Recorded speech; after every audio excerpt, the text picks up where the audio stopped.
रामपुर गांव में रामू काका नाम के किसान रहते थे। उनके लिए उनकी जमीन का टुकड़ा सिर्फ मिट्टी नहीं बल्कि उनकी माँ थी। रामू काका का मानना था कि अगर आप जमीन को पसीना दोगे तो वो बदले में आपको सोना देगी। एक साल मौसम ने बेरुखी दिखाई। सावन का महीना आधा बीत चुका था, लेकिन आसमान में बादलों का नामो निशान नहीं था। गांव के ज्यादातर किसानों ने हार मान ली थी। वे कहने लगे, इस बार अकाल पड़ेगा, बीज बोने का कोई फायदा नहीं।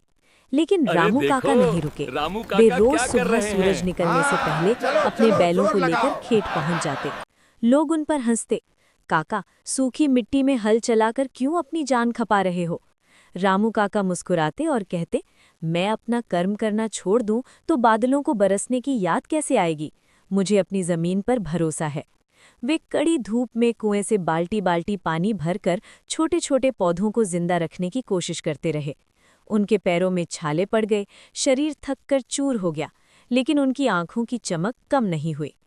एक शाम जब वे थके हारे खेत की मेड़ पर बैठे थे, तभी एक ठंडी हवा का झोंका आया। उन्होंने ऊपर देखा, काले घने बादल घिर आए थे। देखते ही देखते आसमान गड़गड़ाया और झमाझम बारिश शुरू हो गई। सूखी धरती की प्यास बुझ गई और मिट्टी की सौंधी महक हवा में घुल गई। कुछ महीनों बाद जब पूरा गांव अनाज की कमी से जूझ रहा था, रामू काका के खेत हरी भरी फसल से लहलहा रहे थे। वो सिर्फ फसल नहीं थी, वो रामू काका के विश्वास और पसीने की जीत थी।